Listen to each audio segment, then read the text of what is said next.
사랑하는 성도 여러분, 오늘 이 영상을 보시는 모든 분들을 환영합니다. 핸드폰은 잠시 내려놓으시고 오직 하나님의 음성에 귀울여 보세요. 그럼 지금부터 오늘 준비한 은혜의 말씀을 함께 나누도록 하겠습니다.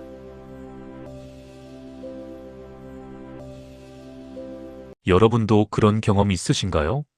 성경을 펼쳐들었는데 글자만 보일 뿐 마음에 아무것도 와닿지 않는 그런 날 말입니다. 기도하고 싶은데 무슨 말을 해야 할지 모르겠고 말씀을 읽어도 그냥 지나가 버리는 그런 시간들이 있지요. 우리의 삶이 무너져 내릴 것 같을 때가 있습니다. 아무리 애써도 바뀌지 않는 현실 앞에서 하나님이 정말 나를 보고 계시는지 의문이 들 때가 있습니다. 그런 시간 속에서 우리는 무엇을 붙들어야 할까요? 수많은 말씀들이 성경 안에 있지만 하나님께서는 특별히 우리를 위해 준비해 두신 말씀이 있습니다. 바로 시편 23편입니다. 이 말씀은 단순한 위로의 글이 아닙니다. 3000년 전 다윗이 기록했지만 오늘날까지 수많은 사람들의 인생을 완전히 바꿔놓은 살아있는 하나님의 약속입니다. 제가 목회하면서 만난 한 권사님의 이야기입니다. 이분은 20년 넘게 교회를 다니셨지만 신앙이 형식적이었다고 고백하셨습니다. 주일마다 예배는 드렸지만 삶에는 변화가 없었고 기도에도 응답이 없는 것 같았습니다. 그러다 어느 날 극심한 우울증에 시달리게 되었습니다. 밤마다 잠을 이루지 못하고 아침이 오는 것이 두려웠습니다. 약을 먹어도 소용없었고 상담을 받아도 나아지지 않았습니다. 그때 한 선배 권사님이 이렇게 권면하셨다고 합니다. 매일 아침 시편 23편을 소리내어 읽어보세요. 그냥 읽지 말고 한 구절 한 구절 붙들고 기도하세요. 처음에는 반신반의했습니다. 그 짧은 말씀 하나로 뭐가 달라지겠느냐는 생각이 들었습니다. 하지만 다른 방법이 없었기에 시작했습니다. 여호와는 나의 목자시니 내게 부족함이 없으리로다. 이 한 구절을 읽고 또 읽었습니다. 그런데 놀라운 일이 일어났습니다. 한 달이 지나자 마음에 평안이 찾아오기 시작했습니다. 2달이 지나자 잠을 잘 수 있게 되었습니다. 3달이 지나자 우울증 증상이 완전히 사라졌습니다. 그분은 이렇게 고백하셨습니다. 목사님, 시편 23편이 제 인생을 완전히 바꿔놓았습니다. 20년 동안 교회 다니면서 경험하지 못했던 하나님의 살아계심을 느꼈습니다. 여러분, 이것이 바로 시편 23편의 능력입니다. 단순히 읽기만 하는 것이 아니라 매일 붙들고 고백할 때 일어나는 놀라운 기적들이 있습니다. 오늘 이 시간 시편 23편을 매일 붙들면 나타나는 5가지 놀라운 기적에 대해 함께 나누겠습니다. 이 말씀이 여러분의 삶에도 실제적인 변화를 가져다주는 하나님의 약속이 되기를 바랍니다. 혹시 지금 어려움 가운데 계신 분이 있으신가요? 삶이 너무 힘들어서 하루하루가 버거운 분이 계신가요? 오늘 이 말씀이 여러분에게 새로운 소망과 힘이 되어 줄 것입니다. 자, 이제 시작하겠습니다. 먼저 구독과 좋아요 부탁드립니다. 더 많은 분들이 이 귀한 말씀을 접할 수 있도록 여러분의 작은 실천이 큰 도움이 됩니다. 여호와는 나의 목자시니 내게 부족함이 없으리로다. 시편 23편 1절 말씀입니다. 이 짧은 한 구절 안에 얼마나 놀라운 약속이 담겨 있는지 아십니까? 우리 인생의 모든 문제는 결국 부족함에서 시작됩니다. 돈이 부족하다고 걱정하고 건강이 부족하다고 불안해하며 사랑이 부족하다고 외로워합니다. 능력이 부족하다고 좌절하고 시간이 부족하다고 조급해하며 믿음마저 부족하다고 자책합니다. 현대를 살아가는 우리는 늘 무언가가 부족한 존재입니다. 아무리 채워도 채워지지 않는 마음의 구멍이 있습니다. 세상은 우리에게 끊임없이 말합니다. 더 많이 가져라, 더 높이 올라가라, 더 빨리 달려라. 그래서 우리는 쉬지 않고 무언가를 얻기 위해 달려갑니다. 하지만 이상한 일입니다.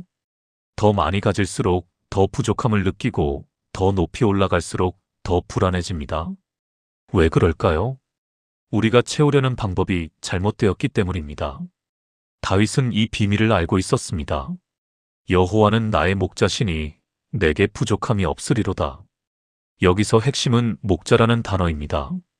다윗은 실제로 양을 치던 목자였습니다.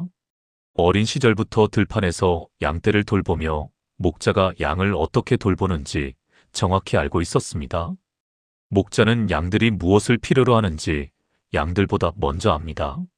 언제 풀을 먹어야 하는지, 언제 물을 마셔야 하는지, 언제 쉬어야 하는지를 다 알고 있습니다. 양들은 걱정할 필요가 없습니다. 목자가 모든 것을 미리 준비해 두었기 때문입니다. 더 놀라운 것은 목자가 양들보다 먼저 위험을 감지한다는 사실입니다. 맹수가 나타나기 전에 이미 알아차리고 폭풍이 오기 전에 미리 피할 곳을 마련합니다.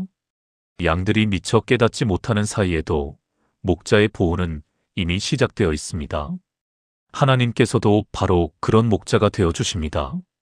여러분이 무엇을 필요로 하는지, 언제 그것이 필요한지를 이미 아시고 준비하고 계십니다. 여러분이 미처 깨닫지 못하는 사이에도 하나님의 공급하심은 이미 시작되어 있습니다. 실제로 한 집사님의 간증을 들려드리겠습니다. 이분은 자영업을 하고 계셨는데 코로나 시기에 사업이 완전히 무너졌습니다. 매출이 90% 이상 감소했고 쌓여가는 빚 때문에 매일 밤 잠을 이루지 못했습니다. 직원들 월급도 제때 주지 못하는 상황이었습니다. 절망적이었습니다. 그때 새벽 기도회에서 시편 23편 1절 말씀을 묵상하게 되었습니다. 여호와는 나의 목자시니 내게 부족함이 없으리로다. 처음에는 현실과 너무 동떨어진 말씀처럼 느껴졌습니다. 지금 내게 부족한 게 얼마나 많은데 이 말씀이 무슨 의미가 있을까? 하지만 묵상을 계속하면서 깨달음이 왔습니다. 부족함이 없다는 것은 모든 것을 다 가졌다는 뜻이 아니라 하나님께서 필요한 모든 것을 공급해 주신다는 뜻이라는 것을 알게 되었습니다.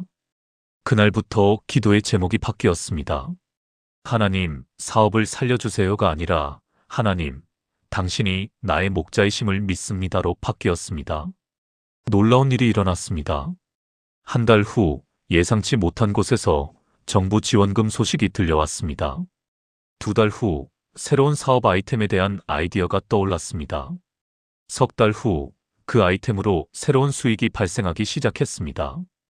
1년이 지난 지금 그분의 사업은 코로나 이전보다 더 좋아졌습니다. 그분은 이렇게 고백했습니다. 그때 깨달았습니다. 하나님께서는 제가 어려움에 처하기 전부터 이미 해결책을 준비하고 계셨다는 것을 말입니다. 제가 부족하다고 여겼던 모든 것들이 사실은 하나님의 완벽한 계획 안에 있었습니다. 부족함이 없다는 히브리어 표현을 자세히 살펴보겠습니다.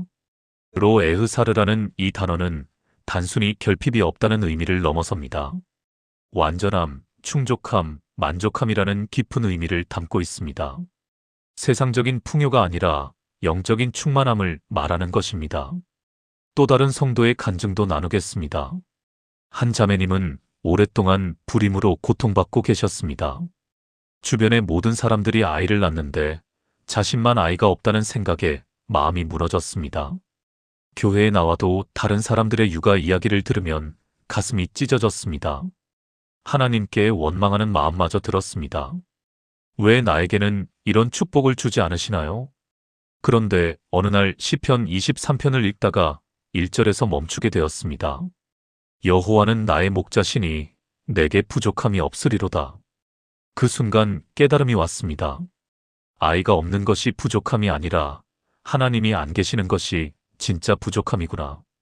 그날부터 기도의 제목이 바뀌었습니다. 하나님, 아이를 주세요가 아니라 하나님, 당신만으로 충분합니다로 바뀌었습니다. 마음의 평안이 찾아왔습니다. 여전히 아이는 없었지만 하나님 안에서 충만함을 경험하기 시작했습니다. 그리고 2년 후 기적처럼 아이를 갖게 되었습니다. 하지만 그분은 이렇게 말씀하셨습니다.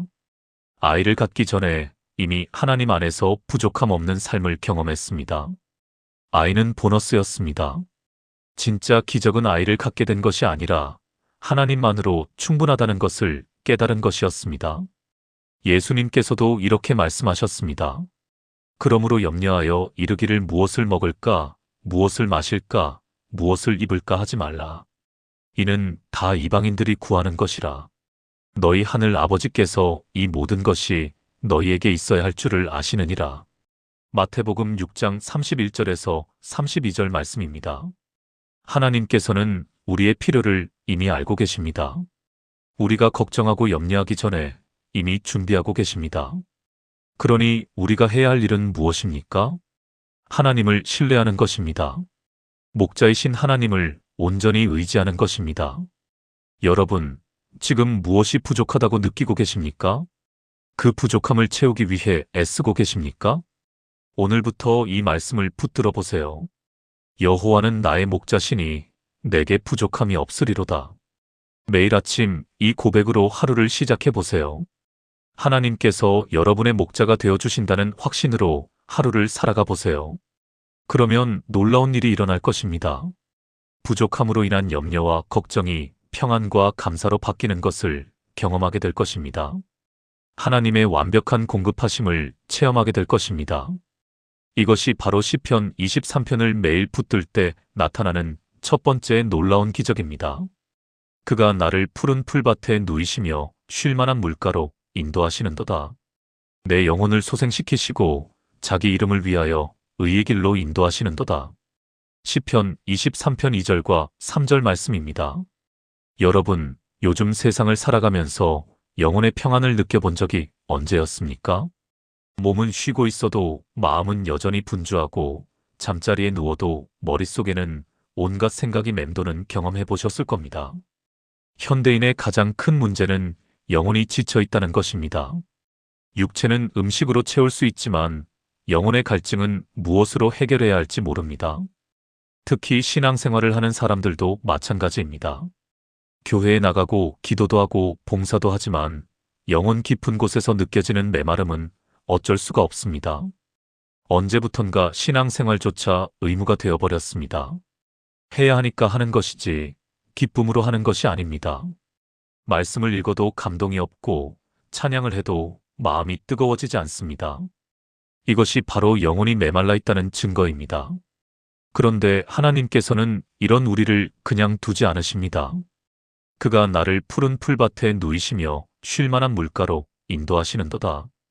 여기서 푸른 풀밭이라는 표현을 주목해야 합니다. 히브리어 원문에서 이 단어는 네오트 데쇠라고 합니다. 단순히 초록색 풀이 있는 곳이 아니라 생명력이 넘치고 싱싱하며 부드러운 곳을 의미합니다. 이스라엘 지역은 대부분 건조한 광야입니다. 그런 환경에서 푸른 풀밭을 찾는다는 것은 쉬운 일이 아니었습니다. 목자는 양들을 위해 멀리까지 가서 좋은 풀밭을 찾아야 했습니다. 이것은 목자의 사랑과 헌신을 보여주는 것입니다.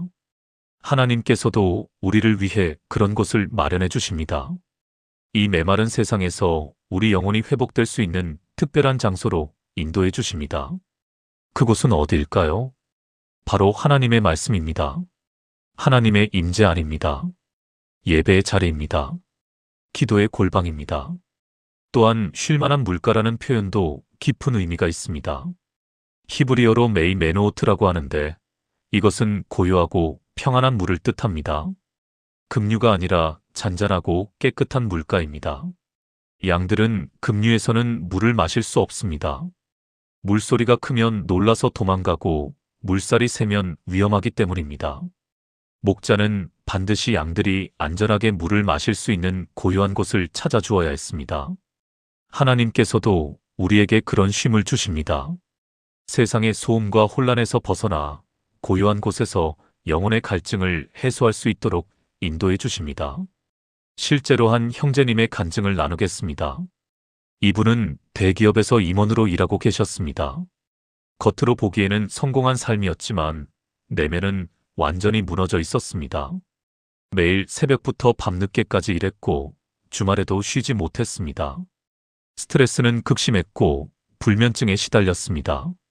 교회는 1년에 한두 번 나갈까 말까 했습니다. 나갈 시간도 없었고 나가봤자 마음이 움직이지 않았습니다. 그러던 어느 날 갑자기 쓰러졌습니다. 병원에서는 과로로 인한 탈진이라고 했습니다. 의사는 최소 3개월은 완전히 쉬어야 한다고 했습니다. 처음에는 불안했습니다. 3개월이나 회사를 비우면 어떡하나, 그동안 쌓아온 것들이 다 무너지는 건 아닐까 걱정되었습니다. 하지만 선택의 여지가 없었습니다. 그 시간 동안 이분은 교회에 나가기 시작했습니다. 매일 새벽 기도회에 참석했고 말씀을 묵상했습니다. 어느 날 시편 23편을 읽게 되었습니다. 그가 나를 푸른 풀밭에 누이시며 쉴 만한 물가로 인도하시는도다. 그 순간 눈물이 쏟아졌습니다. 하나님께서 강제로라도 자신을 쉬게 하신 것이 깨달아졌습니다. 그분은 이렇게 고백했습니다. 그동안 저는 쉬는 법을 몰랐습니다. 항상 무언가를 해야 한다는 강박에 사로잡혀 있었습니다. 하나님께서는 제가 완전히 무너지기 전에 저를 푸른 풀밭으로 인도하신 것입니다. 3개월간의 쉼이 끝나고 회사로 복귀했을 때 그분은 완전히 다른 사람이 되어 있었습니다. 일에 대한 관점이 바뀌었고 무엇보다 하나님과의 관계가 회복되었습니다. 지금은 일주일에 3번은 새벽 기도회에 나가고 주일은 어떤 일이 있어도 지킵니다. 그리고 업무 효율은 오히려 더 좋아졌습니다. 내 영혼을 소생시키시고, 이 구절에 소생시킨다는 히브리어로 야슈브입니다. 이것은 단순히 회복시킨다는 의미를 넘어 원래 자리로 돌이킨다는 뜻입니다. 죽어가던 것을 다시 살려내는 하나님의 능력을 보여주는 표현입니다. 영혼이 메말라 있던 사람이 다시 생기를 찾게 되는 것입니다. 또 다른 자매님의 간증도 들려드리겠습니다. 이분은 30대 초반의 젊은 자매님이셨는데 SNS 중독에 빠져 있었습니다. 하루에 서너 시간씩 인스타그램과 유튜브를 보며 시간을 보냈습니다. 다른 사람들의 화려한 삶을 보면서 자신의 삶과 비교하며 우울해했습니다. 교회에서도 예배 중에 핸드폰을 보고 기도 시간에도 SNS를 확인했습니다. 영적으로 완전히 메말라 있었습니다. 말씀이 들리지 않고 찬양이 들리지 않았습니다. 그저 형식적으로 교회에 다니는 것뿐이었습니다. 그런데 어느 날 목사님의 권유로 일주일 동안 SNS 금식을 하게 되었습니다. 처음 며칠은 너무 힘들었습니다. 손이 자꾸 핸드폰으로 갔고 불안했습니다. 하지만 시간이 지나면서 변화가 일어났습니다. 마음에 여유가 생기기 시작했고 하나님의 음성이 들리기 시작했습니다. 그 일주일 동안 매일 시편 23편을 묵상했습니다. 특히 2절 말씀이 마음에 와닿았습니다. 그가 나를 푸른 풀밭에 누이시며 쉴 만한 물가로 인도하시는도다. 그분은 깨달았습니다. 자신이 찾던 만족과 평안은 SNS에 있는 것이 아니라 하나님 안에 있다는 것을 말입니다. 다른 사람들의 삶과 비교하며 불행해질 것이 아니라 하나님께서 주신 자신만의 삶을 감사하며 살아야 한다는 것을 깨달았습니다. 지금은 SNS를 완전히 끊지는 않았지만 하루에 30분 이내로 제한하고 있습니다. 그리고 그 시간을 말씀 묵상과 기도로 채우고 있습니다. 영혼이 회복되면서 삶의 모든 영역이 변화되었습니다. 자기 이름을 위하여 의의 길로 인도하시는도다. 하나님께서 우리 영혼을 회복시키시는 목적이 여기에 나와 있습니다. 단순히 우리를 편안하게 하시려는 것이 아닙니다. 올바른 길로 인도하시기 위해서입니다. 영혼이 회복되어야 하나님의 뜻을 분별할 수 있습니다. 메말라 있는 상태에서는 하나님의 음성을 들을 수 없습니다. 하지만 영혼이 소생하면 하나님께서 가야 할 길을 분명히 보여주십니다. 예수님께서도 제자들에게 이렇게 말씀하셨습니다. 수고하고 무거운 짐진 자들아, 다 내게로 오라. 내가 너희를 쉬게 하리라. 마태복음 11장 28절 말씀입니다. 이것이 바로 하나님의 초대입니다. 메말라 있는 영혼들에게 주시는 회복의 약속입니다. 여러분, 지금 영혼이 메말라 있다고 느끼십니까? 신앙생활이 의무처럼 느껴지십니까? 말씀을 읽어도 감동이 없고 기도해도 응답이 없는 것 같습니까? 오늘 이 말씀을 붙들어 보세요. 그가 나를 푸른 풀밭에 누이시며 쉴 만한 물가로 인도하시는도다. 내 영혼을 소생시키시고 하나님께서 여러분의 영혼을 회복시켜 주실 것입니다. 메말랐던 마음에 생수가 흐르게 하실 것입니다. 이것이 바로 시편 23편을 매일 붙들 때 나타나는 두 번째 놀라운 기적입니다. 내가 사망의 음침한 골짜기로 다닐지라도 해를 두려워하지 아니할 것은 주께서 나와 함께 하심이라. 주의 지팡이와 막대기가 나를 아니하시나이다. 시편 23편 4절 말씀입니다. 여러분, 이 말씀이 주는 충격이 얼마나 큰지 아십니까? 사망의 음침한 골짜기. 이것은 인간이 경험할 수 있는 가장 극한의 상황을 표현하는 말입니다. 절망과 공포가 지배하는 곳, 빛 한 줄기 들어오지 않는 어둠의 골짜기를 말합니다. 그런데 다윗은 그런 곳을 지나갈지라도 해를 두려워하지 않는다고 고백했습니다. 어떻게 이런 고백이 가능할까요? 그 비밀이 바로 주께서 나와 함께 하심이라는 확신에 있었습니다. 우리 인생에도 그런 골짜기의 시간들이 있습니다. 갑작스러운 질병의 진단을 받을 때, 사랑하는 사람을 떠나보낼 때, 사업이 망하고 빚더미에 앉을 때가 바로 그런 순간들입니다. 배신을 당하고 오해를 받고 억울한 일을 당할 때도 마찬가지입니다. 그런 상황에서 우리는 마치 깊은 골짜기에 홀로 버려진 것 같은 두려움을 경험합니다. 사망의 음침한 골짜기라는 히브리어 표현을 자세히 살펴보겠습니다. 게이 잘마웨트라고 하는 이 말은 문자 그대로 죽음의 그림자 골짜기입니다. 실제로 죽은 것은 아니지만 죽음이 드리운 그림자 아래 있는 상태를 의미합니다. 삶이 있지만 죽은 것처럼 느껴지는 그런 절망적인 상태입니다. 제가 목회하면서 만난 한 권사님의 이야기를 들려드리겠습니다. 이분은 아들이 교통사고로 갑자기 세상을 떠나는 비극을 경험하셨습니다. 대학교 2학년이던 아들이 등교하다가 사고를 당했습니다. 아침에 건강하게 나갔던 아들이 저녁에는 차가운 시신이 되어 돌아왔습니다. 그분의 세상은 그날로 무너졌습니다. 밥을 먹을 수도 잠을 잘 수도 없었습니다. 교회에 나가지도 못했습니다. 하나님을 원망했고 왜 자신의 아들을 데려가셨는지 이해할 수 없었습니다. 그야말로 사망의 음침한 골짜기를 걷고 있었습니다. 그렇게 6개월이 지났습니다. 어느 날 한 집사님이 찾아와서 조용히 시편 23편을 읽어주었습니다. 4절 말씀을 읽을 때였습니다. 내가 사망의 음침한 골짜기로 다닐지라도 해를 두려워하지 아니할 것은 주께서 나와 함께 하심이라. 그 순간 무언가가 그분의 마음을 뚫고 들어왔습니다. 아, 하나님께서 나와 함께 계시구나. 아들을 잃은 슬픔은 여전했지만 그 슬픔 가운데서도 하나님께서 함께하고 계신다는 깨달음이 왔습니다. 그날부터 조금씩 변화가 일어났습니다.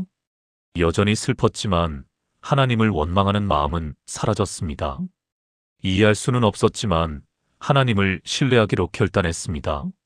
그분은 이렇게 고백하셨습니다. 아들을 보낸 슬픔은 평생 가져갈 것입니다. 하지만 그 슬픔 가운데서도 하나님께서 저를 버리지 않으셨다는 것을 압니다. 가장 어두운 골짜기에서도 주님께서 함께 걸어가 주셨습니다.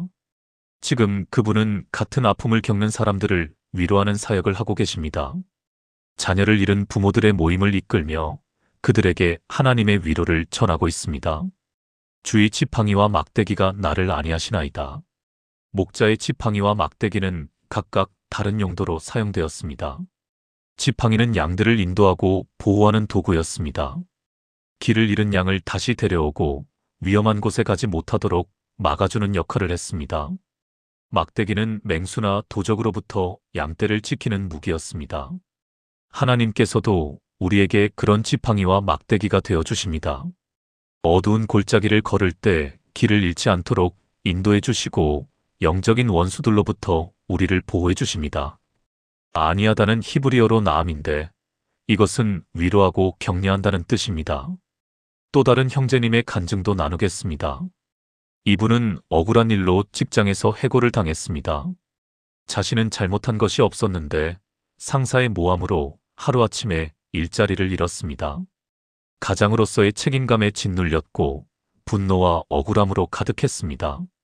재판을 준비했지만 변호사는 승소 가능성이 낮다고 했습니다. 절망적이었습니다. 집에만 있으면 우울해져서 매일 새벽 기도회에 나가기 시작했습니다. 어느 날 시편 23편 4절 말씀이 마음에 강하게 임했습니다. 내가 사망의 음침한 골짜기로 다닐지라도 해를 두려워하지 아니할 것은 주께서 나와 함께 하심이라. 그 말씀을 붙들고 매일 기도했습니다. 하나님, 이 상황이 억울하고 힘들지만 주님께서 저와 함께 하심을 믿습니다. 놀라운 일이 일어났습니다.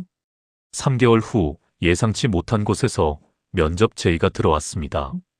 그것도 이전 회사보다 훨씬 좋은 조건이었습니다. 면접을 보러 갔는데 면접관 중 한 분이 같은 교회 성도님이셨습니다. 그분의 추천으로 바로 합격했습니다. 그분은 이렇게 고백했습니다. 그때 깨달았습니다. 하나님께서는 저를 더 좋은 곳으로 인도하시기 위해 잠시 그 골짜기를 지나가게 하신 것이었습니다. 억울한 해고가 사실은 축복의 시작이었습니다. 성경에는 골짜기를 지난 사람들의 이야기가 많이 나옵니다. 요셉은 형들에게 팔려 노예가 되고 억울하게 감옥에 갇혔습니다. 하지만 그 골짜기를 지나 결국 애굽의 총리가 되었습니다. 다니엘은 사자굴에 던져졌습니다. 하지만 하나님께서 함께 하셔서 사자들의 입을 막아주셨습니다. 바울과 실라는 감옥에 갇혔습니다. 하지만 그곳에서 찬양하자 감옥 문이 열리고 간수가 구원받았습니다. 골짜기는 끝이 아닙니다. 통로입니다.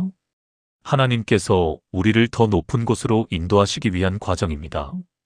여러분, 지금 어떤 골짜기를 지나고 계십니까? 질병의 골짜기입니까? 경제적 어려움의 골짜기입니까? 인간관계의 골짜기입니까?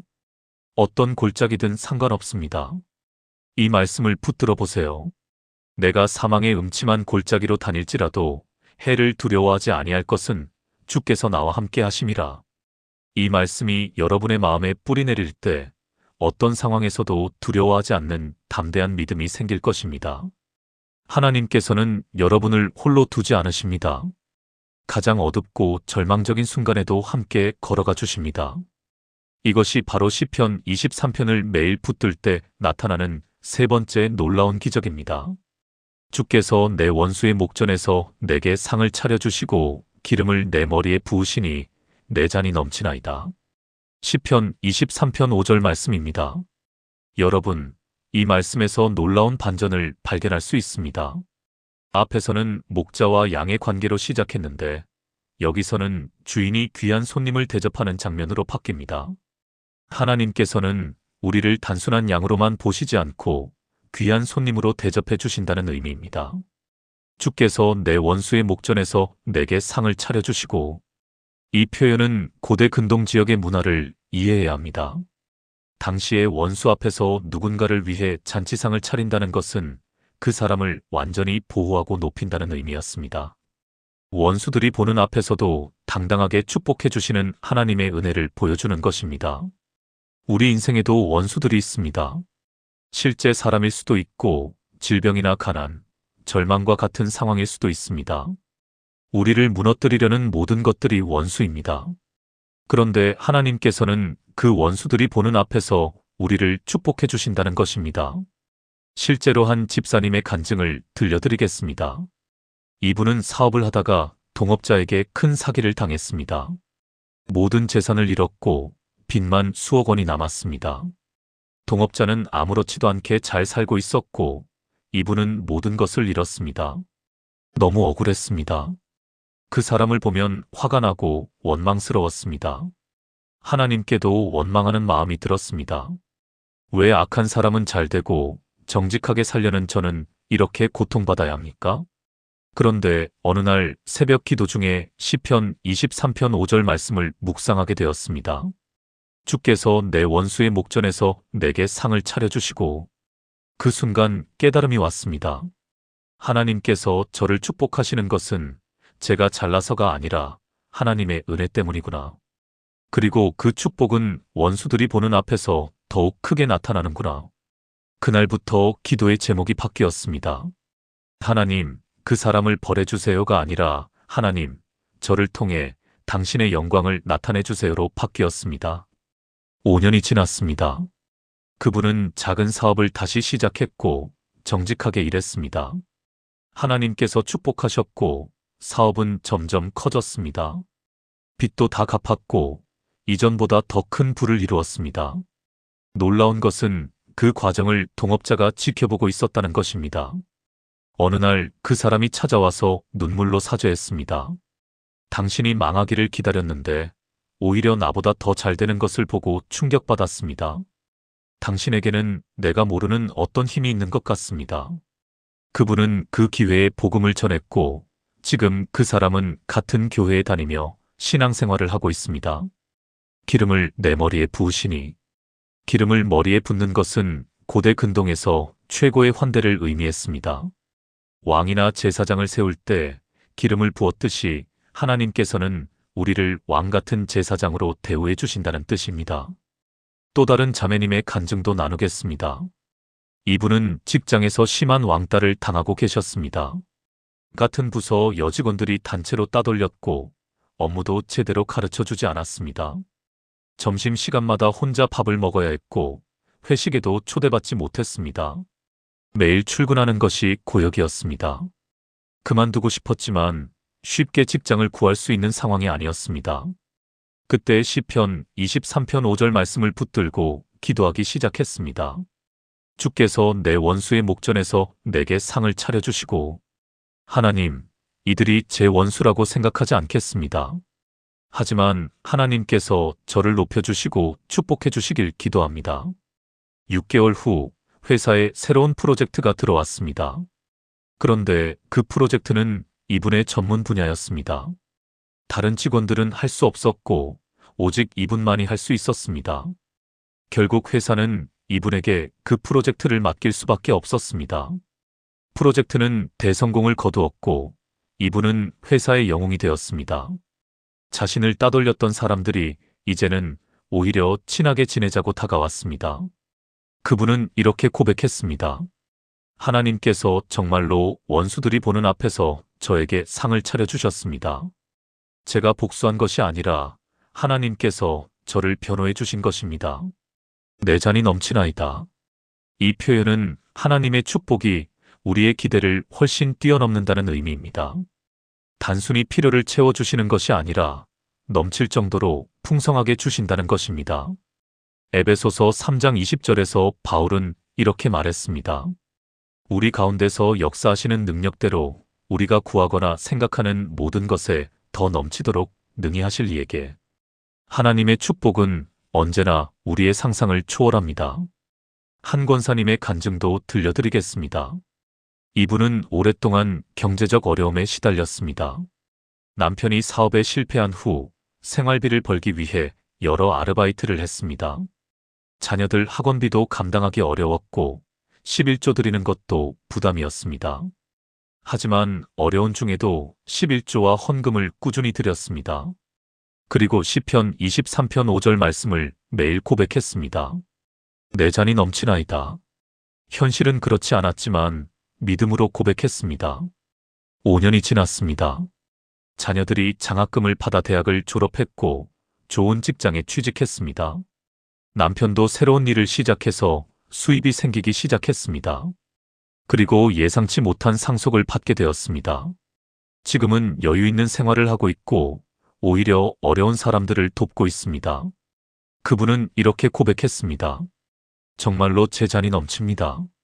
하나님께서 제가 상상했던 것보다 훨씬 더 크게 축복해 주셨습니다. 여러분, 지금 원수들 때문에 힘드십니까? 누군가가 여러분을 괴롭히고 있습니까? 상황이 여러분의 원수처럼 느껴집니까? 이 말씀을 붙들어 보세요. 주께서 내 원수의 목전에서 내게 상을 차려주시고 기름을 내 머리에 부으시니 내 잔이 넘치나이다. 하나님께서 여러분을 원수들 앞에서 높여주실 것입니다. 여러분을 통해 하나님의 영광을 나타내실 것입니다. 이것이 바로 시편 23편을 매일 붙들 때 나타나는 네 번째 놀라운 기적입니다. 내 평생의 선하심과 인자하심이 반드시 나를 따르리니 내가 여호와의 집에 영원히 살리로다. 시편 23편 6절 말씀입니다. 이것은 시편 23편의 대미를 장식하는 놀라운 약속입니다. 하나님의 축복이 일시적이 아니라 평생에 걸쳐 지속된다는 선언입니다. 선하심과 인자하심이 나를 따른다. 이 표현의 히브리어를 보면 더욱 놀랍습니다. 라다프라는 단어가 사용되었는데 이것은 추격하다, 뒤쫓다는 의미입니다. 마치 경찰이 범인을 추격하듯이 하나님의 사랑이 우리를 끈질기게 따라온다는 뜻입니다. 우리가 하나님을 찾아가는 것이 아니라 하나님께서 먼저 우리를 찾아오신다는 의미입니다. 우리가 실수하고 넘어져도 하나님의 사랑은 포기하지 않고 계속 따라옵니다. 이것이 바로 하나님의 언약적 사랑입니다. 실제로 한 형제님의 간증을 들려드리겠습니다. 이분은 젊은 시절 하나님을 떠나 방탕한 생활을 했습니다. 교회 장로의 아들로 태어났지만 대학 가면서부터 교회를 떠났습니다. 술과 도박에 빠졌고 여자 문제로도 많은 상처를 남겼습니다. 부모님은 눈물로 기도하셨지만 그는 듣지 않았습니다. 사업을 시작했지만 실패했고 빚만 수천만 원이 쌓였습니다. 가족들과도 연락을 끊고 홀로 방황했습니다. 그런데 그 절망적인 시간에도 계속 마음에 떠오르는 말씀이 있었습니다. 바로 어릴 때 어머니가 가르쳐 주신 시편 23편이었습니다. 특히 6절 말씀이 자꾸 생각났습니다. 내 평생의 선하심과 인자하심이 반드시 나를 따르리니. 그때마다 마음이 불편했습니다. 내가 이렇게 살고 있는데 하나님의 선하심과 인자하심이 나를 따른다고? 하지만 그 말씀은 계속해서 그의 마음을 두드렸습니다. 어느 날 완전히 바닥을 쳤을 때였습니다. 더 이상 내려갈 곳이 없었습니다. 그때 문득 깨달았습니다. 하나님께서 나를 포기하지 않으셨구나. 내가 아무리 멀리 도망가도 하나님의 사랑은 나를 포기하지 않고 계속 따라오고 있었구나. 그날 그는 무릎을 꿇었습니다. 눈물로 회개하고 하나님께 돌아왔습니다. 부모님께도 용서를 구했고 교회로 돌아왔습니다. 지금은 그 교회에서 청년부 리더로 섬기고 있습니다. 자신과 같이 방황하는 청년들을 돕는 사역을 하고 있습니다. 그분은 이렇게 고백합니다. 제가 하나님을 버렸지만 하나님은 저를 버리지 않으셨습니다. 제가 아무리 멀리 도망가도 하나님의 선하심과 인자하심은 저를 포기하지 않고 계속 따라왔습니다. 내가 여호와의 집에 영원히 살리로다. 이것은 시편 23편의 최종 목적지입니다. 여호와의 집은 단순히 성전 건물을 의미하는 것이 아닙니다. 하나님의 임재 가운데 하나님과의 관계 속에서 영원히 거하는 것을 의미합니다. 우리의 최종 목적지는 이 세상의 성공이나 행복이 아닙니다. 하나님과 영원히 함께하는 것입니다. 그 영원한 관계 속에서 완전한 평안과 기쁨을 누리는 것입니다. 또 다른 권사님의 간증도 나누겠습니다. 이분은 80세가 넘으신 할머니이십니다. 평생 시편 23편을 붙들고 살아오셨다고 합니다. 젊은 시절 한국 전쟁을 겪었고 남편을 일찍 여의었습니다. 혼자 4자녀를 키우면서 수많은 어려움을 겪었습니다. 하지만 그때마다 시편 23편이 힘이 되었다고 합니다. 특히 6절 말씀을 붙들고 살았습니다. 내 평생의 선하심과 인자하심이 반드시 나를 따르리니. 그분은 이렇게 고백하셨습니다. 돌아보니 정말로 하나님의 선하심과 인자하심이 제 평생을 따라왔습니다. 어려울 때마다 하나님께서 도우셨고 절망할 때마다 하나님께서 소망을 주셨습니다. 이제 80이 넘은 나이에 되돌아보니 제 인생은 하나님의 은혜로 가득했습니다. 그분의 4자녀는 모두 신앙 안에서 잘 자랐고 손주들도 모두 교회에 다니고 있습니다. 3대가 함께 하나님을 섬기는 가정이 되었습니다. 요한계시록 21장에서 사도 요한은 이런 환상을 보았습니다. 보라, 하나님의 장막이 사람들과 함께 있음에 하나님이 그들과 함께 계시리니. 그들은 하나님의 백성이 되고 하나님은 친히 그들과 함께 계셔서 모든 눈물을 그 눈에서 닦아주시니 다시는 사망이 없고 애통하는 것이나 곡하는 것이나 아픈 것이 다시 있지 아니하리니 처음 것들이 다 지나갔음이러라. 이것이 바로 우리의 최종 목적지입니다. 하나님과 영원히 함께하는 그곳입니다. 시편 23편은 그 영원한 약속을 미리 맛보게 해주는 말씀입니다. 여러분, 지금 미래가 불안하십니까? 앞으로 무슨 일이 일어날지 두렵습니까? 이 말씀을 붙들어 보세요. 내 평생의 선하심과 인자하심이 반드시 나를 따르리니 내가 여호와의 집에 영원히 살리로다. 하나님께서 여러분의 평생을 책임지실 것입니다. 오늘도 내일도 평생토록 여러분과 함께 하실 것입니다. 그리고 이 땅의 삶이 끝난 후에도 영원히 여러분과 함께 하실 것입니다. 이것이 바로 시편 23편을 매일 붙들 때 나타나는 5번째 놀라운 기적입니다. 사랑하는 여러분, 지금까지 시편 23편을 매일 붙들면 나타나는 5가지 놀라운 기적을 함께 나누었습니다. 첫 번째, 완벽한 공급을 경험하게 됩니다. 부족함으로 인한 염려와 걱정이 평안과 감사로 바뀝니다. 두 번째, 영혼의 회복이 일어납니다. 메말랐던 마음에 생수가 흐르고 지쳤던 영혼이 소생합니다. 세 번째, 어둠 속에서도 담대해집니다. 어떤 골짜기를 지나도 하나님께서 함께 하시기에 두렵지 않습니다. 네 번째, 원수 앞에서 축복받습니다. 하나님께서 우리를 높여주시고 풍성한 은혜로 채워주십니다. 다섯 번째, 평생 보호받는 확신을 얻습니다. 하나님의 선하심과 인자하심이 우리 평생을 따르고 영원히 함께 하십니다. 이 모든 것이 단순한 이론이 아닙니다. 우리가 시편 23편을 매일 붙들고 고백할 때 실제로 경험할 수 있는 하나님의 역사입니다. 오늘부터 이 말씀을 여러분의 고백으로 만들어 보세요. 매일 아침 일어나자마자 시편 23편을 읽어보세요. 소리내어 고백해 보세요. 한 구절 한 구절 묵상하며 기도해 보세요. 그러면 놀라운 변화가 일어날 것입니다. 여러분의 삶이 완전히 달라질 것입니다. 부족함이 풍성함으로, 메마름이 충만함으로, 두려움이 담대함으로, 저주가 축복으로, 불안함이 확신으로 바뀔 것입니다. 이것이 바로 하나님의 약속입니다. 여호와는 나의 목자시니 내게 부족함이 없으리로다.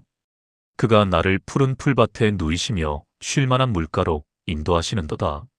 내 영혼을 소생시키시고 자기 이름을 위하여 의의 길로 인도하시는도다. 내가 사망의 음침한 골짜기로 다닐지라도 해를 두려워하지 아니할 것은 주께서 나와 함께 하심이라. 주의 지팡이와 막대기가 나를 안위하시나이다. 주께서 내 원수의 목전에서 내게 상을 차려주시고 기름을 내 머리에 부으시니 내 잔이 넘치나이다. 내 평생의 선하심과 인자하심이 반드시 나를 따르리니 내가 여호와의 집에 영원히 살리로다. 이 말씀이 여러분의 삶의 고백이 되기를 바랍니다. 이 영상이 여러분에게 도움이 되었다면 구독과 좋아요를 눌러주세요. 알림 설정도 해주시면 새로운 은혜의 말씀을 놓치지 않고 받아보실 수 있습니다. 댓글로 여러분의 간증을 나눠주시면 더욱 감사하겠습니다. 시편 23편을 통해 받은 은혜가 있으시다면 아멘이라고 댓글 남겨주세요. 귀한 시간 내어 끝까지 함께해 주신 여러분께 진심으로 감사드립니다. 여러분의 하루하루가 시편 23편의 축복으로 가득하길 기도합니다. 목자이신 하나님께서 여러분을 푸른 풀밭과 쉴만한 물가로 인도하시고 모든 골짜기에서도 함께 걸어가 주시길 바랍니다. 오늘도 주님의 은혜와 평강이 여러분과 여러분의 가정에 충만하시길 축복합니다. 다음에 더 귀한 말씀으로 다시 만나 뵙겠습니다. 감사합니다.